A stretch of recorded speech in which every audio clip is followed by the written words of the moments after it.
$12 an hour. That's what the AI side hustle everyone's pushing actually pays most people who sign up, not the $2,000 weeks in the thumbnails. Here's the part those videos leave out. These platforms don't have one pay rate. They have two. The exact same tasks on the exact same site pay a $12 band and a $60 band. And which band you land in is decided before you ever complete a single task by one form in one evening. In the next few minutes, I'll show you the 3 real platforms, what each one actually pays right now, and the one step that moves you across that gap. So let's start with the thing that makes every video on this topic misleading, including the honest-looking ones. There are 2 numbers in play, and creators only ever show you one. There's the ceiling, the best week, the highest paying project, the screenshot of a $2,450 payout, and there's the floor, what a brand new person with no declared specialty gets handed on day one. Both numbers are completely real. Only one of them is yours in week 1. When you see a payout screenshot, you're not looking at a lie. You're looking at the ceiling, cropped so the floor doesn't fit in frame. Quick context on why this work exists at all, because it makes everything after this make sense. AI models learn from human judgment. Somebody has to write the ideal answer to a question, catch the answer that's confidently wrong, and rank which of 2 responses is actually better.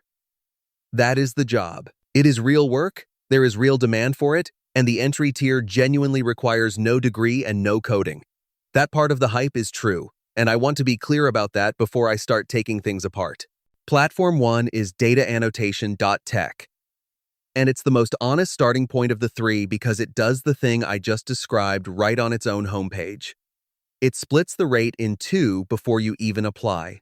Generalist, no degree required, any background, $25 to $35 an hour. Expert, coding, finance, accounting, law, medical, physics, $50 to $100 and up. Same company, same front page, and the gap is already sitting there in public. It pays weekly through PayPal and has paid out more than $20 million to contractors.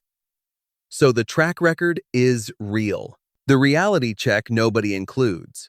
You take an assessment first that feels unpaid because it is, and task availability comes in waves rather than a steady stream.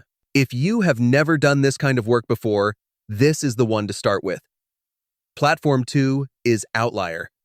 And it's the clearest possible example of the thing I opened with. The overall range on Outlier runs from $10 an hour to $60 an hour. Now watch where people actually land inside that range. General writing and everyday tasks cluster around $12 to $25. Coding tasks run $22 to $35 and up. Review roles where you're checking other people's work have been reported up to about $66. And specialized legal review has been reported as high as $100 an hour. Same platform, same login, same interface. A 5 times difference in what an hour of your life is worth. And here's what I need you to understand about that gap. It is not seniority. You do not climb it by grinding. It's your track which project queue you got sorted into when you applied. And get this. The floor has been moving down. Projects on these platforms that paid $28 to $35 an hour in early 2025 were restructured to $18 to $22 an hour by the start of 2026. That's documented, and it isn't really disputed.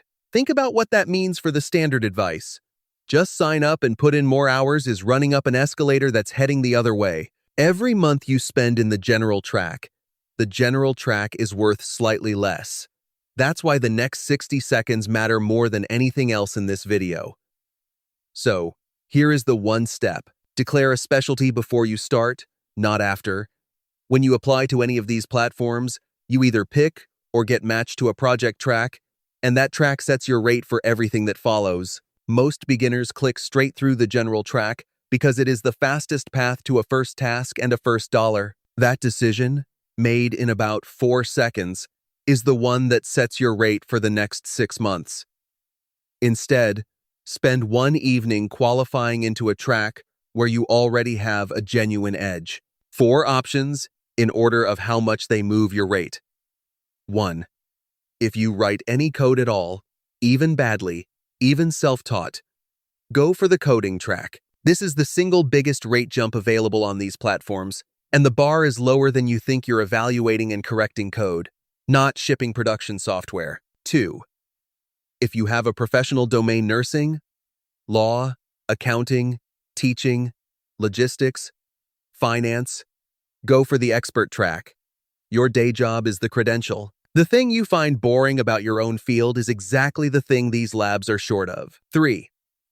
If you're fluent in a second language, multilingual projects consistently pay above general rates, and the pool of qualified people is much smaller. 4. If none of those describe you, take the reviewer or quality track over raw content generation. Reviewing sits meaningfully higher in the band than writing does, and it's available to a careful generalist. I want to be precise about what I'm suggesting here, because it would be easy to hear this wrong. I am not telling you to claim qualifications you don't have. That gets you removed, and it wastes the assessment. I'm telling you to stop being sorted into the cheapest bucket by default when you already have something that qualifies you for a better one and simply didn't think to mention it. Platform 3 is Mercor, and it works differently from the other two. Mercor isn't micro-tasks. It's talent matching. It places vetted specialists into ongoing contracts with AI labs in the $25 to $250 an hour range. You will almost certainly not start here, and any video telling you to sign up today and start earning that is selling you something. But this is the part that reframes the whole thing. 3 to 6 months of tracked work in a real specialty track on the first two platforms is precisely the resume this tier screens for. So there is a ladder, entry platform, real specialty track, documented history, then contract work at multiples of where you started. Almost nobody in this niche mentions the latter, because sign up with my link today converts better than here's a 6-month path. Now the honest catch, stated plainly, because you'd find it out in week 3 anyway. The queue's empty. Some weeks, there is genuinely nothing worth doing. And Mercor's empty queue problem in particular is well documented. Realistic part-time numbers during active project periods are roughly $1,000 to $3,000 a month. That's meaningful supplemental income. It is not a salary, it is not stable, and it is not something to quit a job over. Anyone showing you a payout screenshot is showing you their best week, not their average month. So what is this actually good for? It's one of the very few on-ramps that pays you while you learn the thing that pays better later. You get paid to study exactly how these models fail, what separates a good prompt from a useless one, and where AI output quietly breaks. That is the same skill you eventually sell directly to a business. At your own rate. With no queue and no platform in the middle. The platform is the classroom that happens to send you a check. Same sites, same tasks. 2 completely different pay tiers, and you pick yours before you start. So spend the evening on the qualifying step, not the sign-up button. If this saved you 6 months in the wrong track, subscribe. The whole channel is the honest version of these.